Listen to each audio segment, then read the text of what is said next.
Tricia, I want to take it right to the spot where you became aware of the fact that you were separated from your body, dead, and what you saw.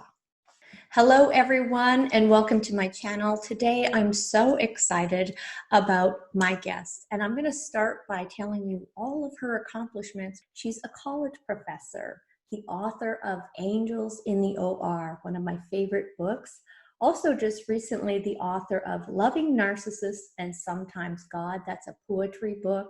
All of these links are going to be in my show notes, as well as the founder of the third annual Near-Death Experience Summit, of which you can get a ticket, a free ticket, below by clicking on the link. So how exciting is that? Welcome, Tricia. Thank you, Silvia. I'm so excited to chat with you today.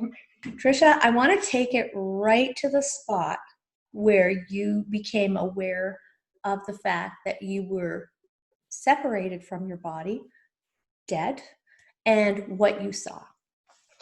Yeah, so in that first moment of separation, I was agnostic before I went into surgery. And in that first moment outside of my body, Silvia, I knew that, oh my gosh, this is reality, spiritual reality. And this physical world seemed like the play or a theater or something we just put on the costume of these bodies. And it seemed like not as important as the spiritual reality once over there. And I felt excited. I mean, I can't tell you how joyful I felt. And I still meet agnostics to this day. And I wish I could just give them that information. You know what I mean? Like really show them what it's like to be over there. So when you were over there and you were agnostic, so you had this consciousness of what, God didn't exist, or you weren't sure who God was? You know, I was raised Christian, and the people that I saw in Christianity were quite judgmental, and I didn't think that they had a very strong morality. In fact, I thought a lot of their morality was false morality, and so I just didn't have much I didn't care about religion really. And I thought, oh, it's more important to just do what you want in this world, to achieve things materially, to actualize yourself. I thought that religion and spirituality was meaningless, really, to the journey. And I was very materialistic in my mindset. So what happened to change your mind in that moment on the other side? What was the feeling? What happened to you? That's a great question. The feeling was joy and elation that I was wrong. You know, like I was wrong about everything. And on that side, I was just so happy that there is this spiritual reality. Because as an agnostic, there was part of me that was afraid of death. You know, I would think about it and I would think, oh my God, someday I'm not going to be this body. And isn't that terrible? I might just not exist. But as soon as I was in that realm, I was like, oh yeah, we exist. And this is the true reality. Like the rest of the world is just a test of our soul. Like I think we put on these physical forms as just a test to see what we can achieve, how much we can do, how much we can remember of that other side. And I think near-death experiences are great awakenings for people who are really stubborn like me, you know, who needed a wake-up call. So when you were on the other side, I've always wanted to ask you this question and other NDEers. That feeling, like, did it feel like, okay, like I just didn't skip a beat, like you keep on living and you're just yourself? Like, you know, what about all of your identity on Earth? How did that shift when you're over there? What does your identity look like over there? That's a great question. So I didn't care about that body anymore. When I saw it on the operating table and I thought, oh, it could die, I may not come back to it, it was no longer my reality. So when we're in our body, we're so connected to it. It's important to us. We take care of it. You know, it's our vehicle through life. But as soon as I was that spiritual form, I didn't care about that. And I had this feeling that eternity and this timelessness, so much could happen. And it was exciting. It was, you know, if you think of a flower unfolding, every moment felt like that. It felt like so much could happen, so much was possible. I felt smarter over there. I say that a lot because it's hard to explain, But in this realm, I placed academics as important, and, I was a bit of a nerd and really considered learning important.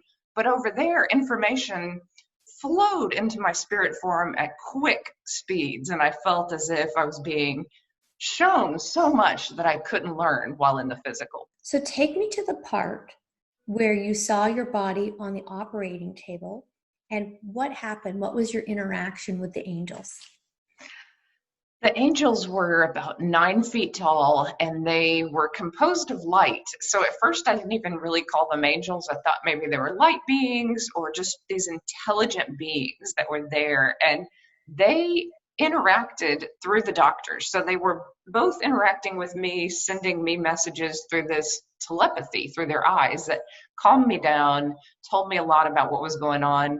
And then I remember thinking, when I saw those neurosurgeons, I bet those neurosurgeons don't know that angels are working through them. And it kind of amused me. That to me is like fascinating. Like, so if that happened to you there, what's happening every day to so many people? Like, how are the angels working through? And you felt this communication with telepathy. What were you thinking consciously? Yeah, I was shocked that they existed. So I did grow up in the Christian religion, and I briefly heard the word angels, but I didn't give them much thought.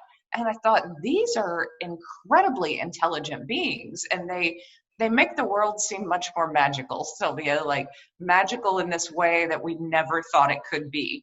Mhm. And at least that's how I felt then. I felt like, wow, if I would have known this, then life would have been a whole lot more interesting. That there's this whole reality of these higher beings participating and wanting to help us in life. And there's so many people now that I've met after talking openly about this who've had car wrecks, and they've felt like a presence was in the car with them, and maybe they're unconscious for a moment, and they've even said something to this being like, are you okay?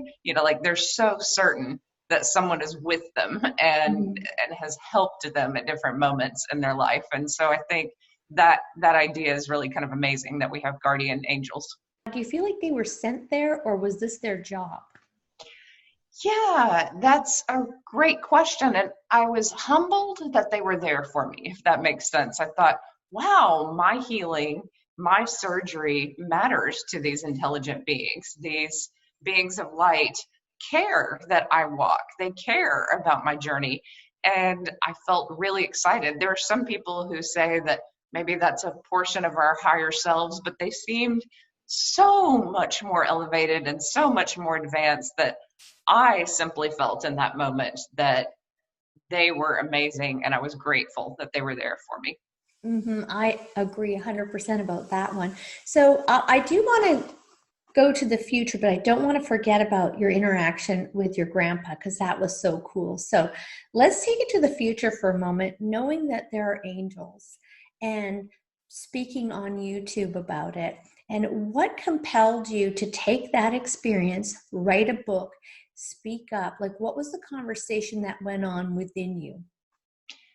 Yeah, so I kept getting interviewed by different outlets, the Bio Channel, National Geographic, and some major outlets. And I thought, okay, this interest isn't going away. The first time I told my story, I thought, well, cool, it's out there. Now everyone can see it and be done with it. So I thought, okay, I'll make one YouTube video and that'll be it. Just one, tell the story, 15 minutes, done. But people kept asking questions and interacting with me. And I thought, oh, this is important. People really do care about these stories, and they're hungry for them. They don't want just one. They want to keep hearing them from many different people from all walks of life. And they want that confirmation from the other side, because near death experiencers, we joke that we have a knowing, not a faith.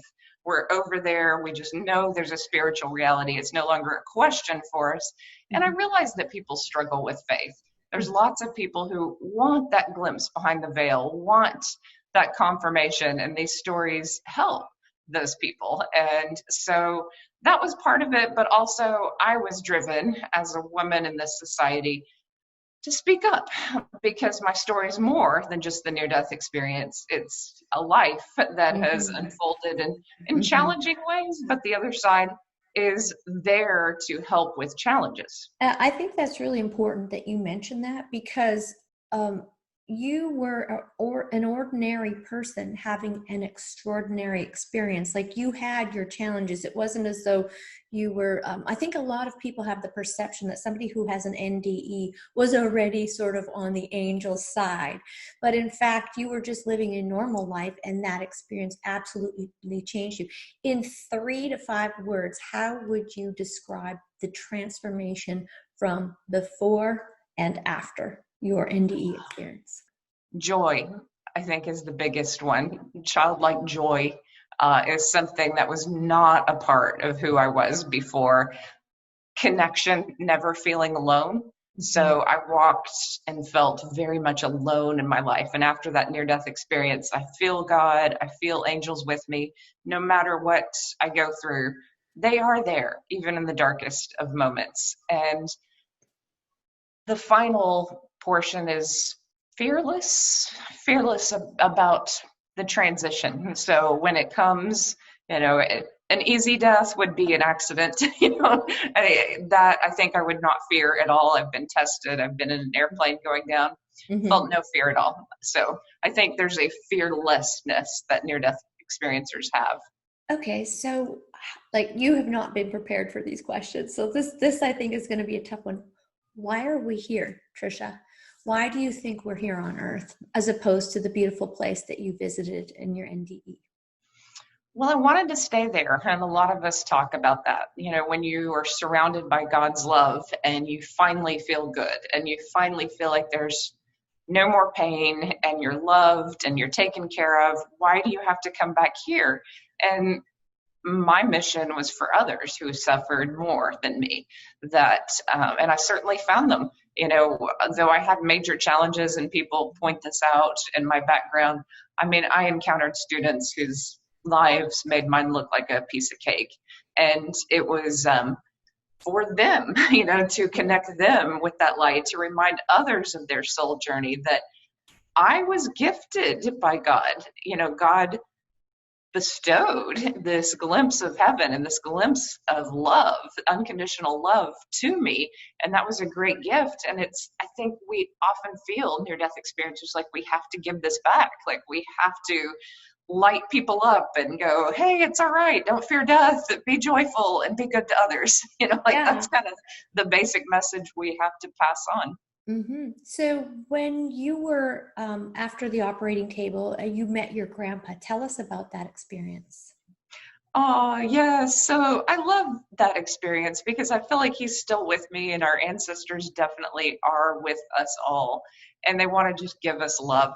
But he, in particular, takes some great pride that he works through me to remind people of heaven. He was a country man, and he wants people to enjoy nature and to really feel bliss and that joy that I experienced over there and that unconditional love. So he looked so young. His spirit form was like 35. He was super handsome and glowing, and his eyes were full of love. And I think a lot of people take comfort in that you might die when you're 90 or 70, but over there you get to be, a lot of people pick 35 for some reason. Maybe the 20s are tough, but you're really, you're strong and full of vigor, and people like that age for some reason. But he looked about 35 and just full of love. And that was the main message that he conveyed to me. And he also made me feel safe over there. So the whole experience was not frightening.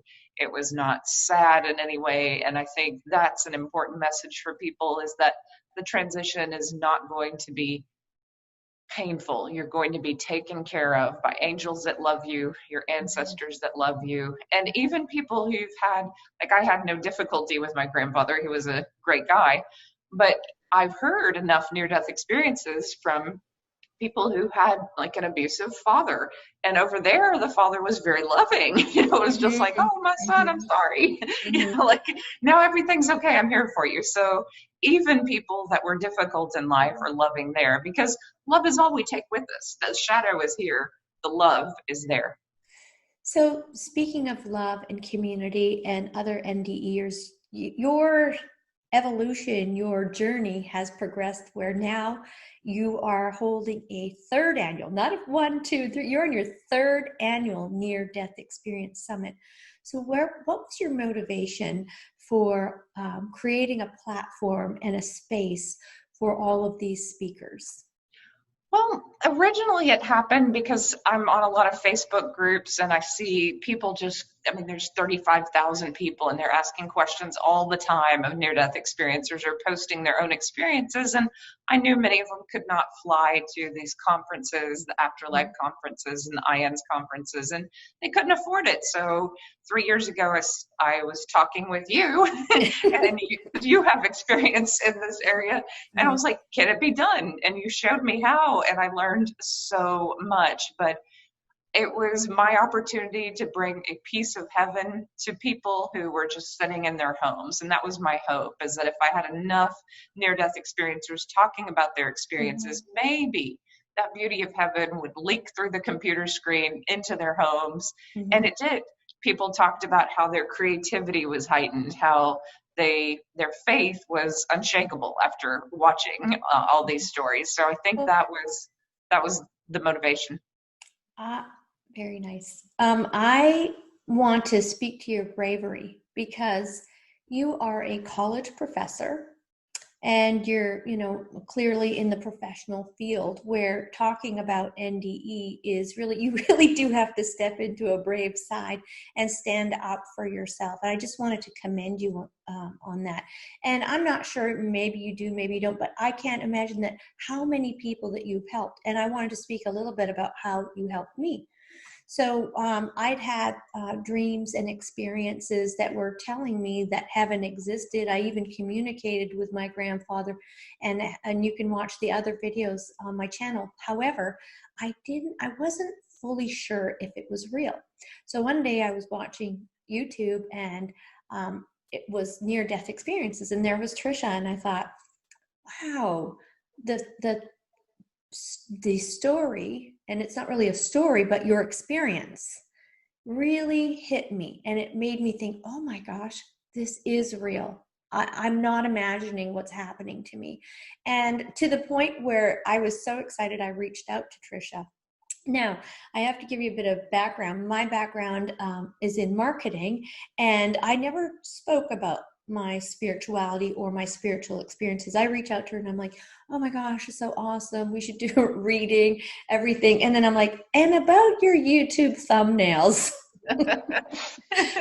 And we got into that conversation. And I'll tell you, I feel so blessed that I had the courage to reach out and communicate. And I think that this summit is an opportunity for so many people to reach out and to watch all of the speakers, to watch the new speakers that are upcoming speakers as well, which you've created a platform for, and also to communicate. I know that you have a membership that's coming out. I mean, you've really created that space. Thank you so much, Tricia. I really appreciate it. And thank you for calling and connecting with me, because I feel like the angels must have brought us together, because you helped me so much. I didn't really know what I was doing. I had just gotten a divorce and I was living in this new place and I did not feel empowered, and I just was making some random videos, didn't know what I was doing, and your tech help just helped so much. My channel like skyrocketed after just thumbnails and hashtags, little things that I didn't know. But in general, I feel like the empowerment that I was hoping for, it came through you in many ways. Like there was this connection that was just powerful. I feel the same. I don't think I would have ever shared. If I hadn't met you and experienced your YouTube video that day, I would have never have come out with my stories about my dreams and my new book that's coming out. I wouldn't have done it. And so really you change the trajectory of people's lives when you are brave like how you are, and when you're showing up like how you are. And again, thanks very much. And if you're interested in getting your free ticket to the 3rd annual Near-Death Experience Summit, it's below. If you want to subscribe to Tricia's channel, the link is below, and also to her book. So thanks again, Tricia. You're lovely and wonderful. Thanks for joining me. Thank you. I'm so excited about the summit, but thank you all.